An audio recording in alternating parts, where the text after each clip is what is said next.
नमस्कार विद्यार्थी मित्रांनो, डायरेक्शन अकॅडमीच्या ऑनलाईन प्लॅटफॉर्मवर सर्वांचं स्वागत आहे। लेट्स जॉइन सोशियोलॉजी या सिरीज मध्ये आपलं सगळ्यांचं स्वागत आहे। आपण 10 मिनिटाची सिरीज घेत आहोत। या सिरीजचा जो हेतू आहे, पर्पज आहे, तो म्हणजे की आपला सिलेबस आपल्याला समजला पाहिजे आणि खूप सोपा सिलेबस आहे। ओके, आणि कमी टाइम मध्ये हा सोशियोलॉजी सब्जेक्ट आपल्याला कव्हर करता येतो। मग या 10 मिनिटाच्या सिरीज मध्ये आज आपण कार्ल मार्क्सची त्या ठिकाणी मोड ऑफ प्रोडक्शन किंवा उत्पादनाच्या पद्धती नेमका काय आहे, त्याची थेअरी काय आहे, याबद्दल आपण डिस्कशन चर्चा करणार आहोत। तर जर आपण डायरेक्शन अकॅडमीच्या YouTube चॅनलला नवीन असाल तर सबस्क्राइब करायला विसरू नका, त्याचबरोबर बेल आयकॉन दाबा आणि हा व्हिडिओ आवडला तर निश्चित लाईक आणि त्याचबरोबर या ठिकाणी कमेंट करायला सुद्धा विसरू नका। त्यामध्ये आज आपण उत्पादन पद्धती म्हणजे काय आहे, मोड ऑफ प्रोडक्शन।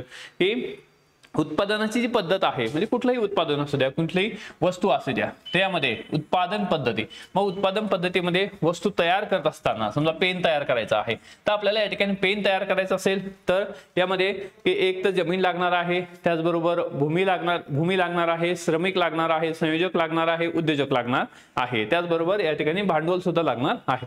तर यामध्ये वस्तू तयार करण्याची जी प्रोसेस आहे उत्पादन पद्धती, मग यामध्ये या ठिकाणी त्याला उत्पादन पद्धतीमध्ये कार्ल मार्क्सने म्हटलेलं आहे मोड ऑफ प्रोडक्शन। आणि मोड ऑफ प्रोडक्शन किंवा उत्पादन पद्धतीमध्ये दोन बाबी आहेत, एक तर उत्पादन शक्ती आहे। ओके, त्यामध्ये उत्पादन शक्तीमध्ये की कशाचा वापर केला जातो, विविध या ठिकाणी यंत्राचा वापर केला जातो। मग फोर्सेस ऑफ प्रोडक्शन म्हणजे या ठिकाणी फोर्सेस ऑफ प्रोडक्शन काय आहे, उत्पादन शक्ती काय आहे, आणि या ठिकाणी उत्पादन मधील संबंध, रिलेशनशिप ऑफ प्रोडक्शन। ओके, त्यामध्ये फोर्सेस ऑफ प्रोडक्शन आणि रिलेशनशिप ऑफ प्रोडक्शन पाहत असताना या दोन्हीचाही संदर्भ काय आहे, या ह्याच्यामध्ये आपल्याला ह्याच्यामध्ये समाज जसा प्रगत होत गेला तसं या ठिकाणी फोर्सेस ऑफ प्रोडक्शन उत्पादन शक्ती बदलत गेली, यंत्र बदलत गेले, त्याचबरोबर या ठिकाणी रिलेशनशिप सुद्धा काय झाली, चेंज झाली। मग जसं आदिम काळात जर आपण पाहिलं तर यामध्ये आदिम काळात एक प्रकारचं प्रिमिटिव्ह सोसायटी ज्याला म्हटलं जातं, तर प्रिमिटिव्ह कम्युनलिझम म्हटलं जातं, की ज्यामध्ये कुठल्याही प्रकारचे किंवा की गरीब श्रीमंत किंवा कुठल्याही प्रकारची वर्ग व्यवस्था नव्हते।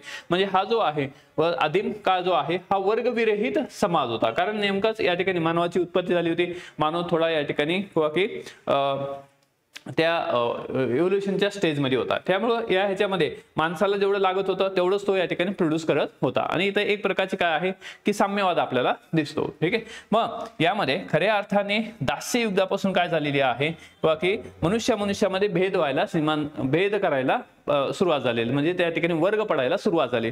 तसं यामध्ये दास्य युग आहे, एक दास्य म्हणजे या ठिकाणी कोण असणार आहे, स्लेव्ज असणार आहे, ओके, गुलाम असणार आहे, आणि कोणतरी मालक असणार आहे। मग आता मालक जो आहे तो गुलामाची पिळवणूक करणार आहे। मग दोघं या ठिकाणी मालक काय करत असेल, समजा एखादा मालकाचा पेनचा कारखाना आहे, तर मालक काय करत असणार, त्या या ठिकाणी गुलामाची मोठ्या प्रमाणात पिळवणूक करायचा आणि त्या बदल्यात त्याचं जे काही रक्कम आहे ते सुद्धा कमी द्यायचा। मग त्या दोघांमधले जे संबंध आहेत ते संबंध जे प्रोडक्शन करत आहे त्याच पद्धतीचे संबंध तिथं या ठिकाणी झाले, किंवा की जर म्हणजे याच्यामध्ये गुलाम असेल, ओके, आणि मालक असेल, गुलाम आणि मालक या दोघांचे संबंध आहेत। ओके, त्यानंतर पुढे आले सरंजामशाही। ओके, सरंजाम आले, त्यामध्ये सरंजाम असेल किंवा या ठिकाणी सरंजाम आणि पीजंट्स असतील, ओके, जे मजूर असतील यांचे संबंध जे आहे या ह्याच्यामध्ये आपल्याला दिसतात। मग सरंजामशाहीमध्ये फोर्सेस ऑफ प्रोडक्शन उत्पादन शक्ती कशी होती, त्याचबरोबर या ठिकाणी रिलेशनशिप ऑफ प्रोडक्शन सुद्धा या ठिकाणी चेंज झालं, जशी उत्पादन पद्धती चेंज झाली।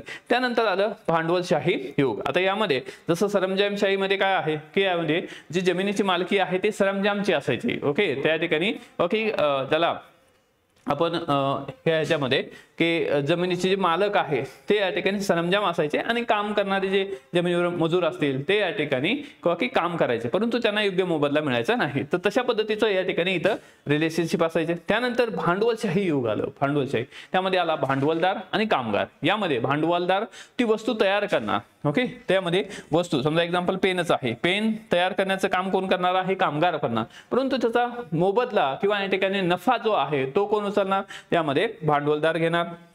अशा प्रकारे मग या दोघांमधले जे संबंध आहे यामध्ये निर्माण झाले गट आहे रे, ओके, आणि नाही रे. म्हणजे आहे रे जो गट आहे यामध्ये, ओके, ज्याच्याकडे काय आहे तर यामध्ये सर्व काय आहे, संपत्ती आहे, ओके, त्याचबरोबर प्रोडक्शनची मालकी आहे, उत्पादनाची मालकी आहे, आणि त्याला या ठिकाणी आहे रे म्हणजे भांडवलदार. नाही रे म्हणजे काय आहे, ज्याच्याकडे कुठलाही नाही, फक्त कामगार जो आहे तो काम करणारा व्यक्ती आहे. तर अशा प्रकारचा समाज भांडवलशाही याच्यामध्ये. इथं सुद्धा काय आहे या ठिकाणी उत्पादन शक्ती, forces of production and relationship of production, ते या ठिकाणी चेंज झालेले आहेत, उत्पादन संबंध. तर इथं सुद्धा चेंज झालेले आहे. त्यानंतर आलं समाजवादी अर्थव्यवस्था. यामध्ये सब कुछ सरकार तयार करणार आहे. मग त्यांचे सुद्धा संबंध जे आहेत किंवा या ठिकाणी उत्पादन शक्ती आणि या ठिकाणी उत्पादन संबंध हे सुद्धा या ठिकाणी काय झाले, चेंज झाले. तर अशा प्रकारची जी थेरी आहे ही आहे उत्पादन पद्धतीची थेरी. आपण या ठिकाणी ब्रीफ मध्ये ही थेरी पाहिलेली आहे. तर अशाच प्रकारे अगदी डिटेलमध्ये, हे तर फक्त इंट्रोडक्शन आहे, जस्ट इन 10 मिनिट आपल्याला सोशोलॉजी किती सोपी आहे हे या ठिकाणी किंवा सिम्प्लिफाय करून देण्याचं काम या ठिकाणी आमचं आहे. त्यामध्ये सोशोलॉजी बॅच 3, समाजशास्त्र इंग्लिश मीडियम मराठी मीडियमची बॅच लॉन्च झालेली आहे. या बॅच मध्ये आपण प्रत्येक टॉपिकवर तुम्हाला क्लास नोट्स असतील. ऑफलाईन असेल तर डिक्टेट प्लस या ठिकाणी तुम्हाला प्रिंटेड नोट्स असतील. ऑनलाईन असेल तर पीडीएफ स्वरूपात नोट्स जे प्रिंट काढता येतील. प्रत्येक गोष्टीवर बेसिक पासून तुमचं या ठिकाणी फोकस केला जाईल. रायटिंग प्रॅक्टिस असणार आहे, फोकस रायटिंग वर असणार आहे. त्याचबरोबर या ठिकाणी प्रत्येक टॉपिकवर टेस्ट असेल, पर्सनल मेंटरशिप असेल. तशी या ठिकाणी होलिस्टिक बॅच आपली सोशोलॉजीची लॉन्च झालेली आहे. सध्या टाइम आहे की तुम्हाला या ठिकाणी या स्पेशल जो ऑप्शनल एमपीएससी मध्ये इंट्रोड्यूस झालेला आहे त्यावर तुम्हाला काम करण्याचा जो टाइम आहे तो सध्या 4 महिन्याचा आपल्याकडे वेळ आहे. या 4 महिन्यात जर केलं तरच डेफिनेटली आपल्याला या ठिकाणी किंवा येणाऱ्या 2025च्या ऍड मध्ये एक चांगली पोस्ट मिळवता येते. त्यासाठी डायरेक्शन अकॅडमी तुम्हाला निश्चितच मदत करेल. त्यासाठी let's join sociology and let's join direction. Thank you, all the best, जय हिंद.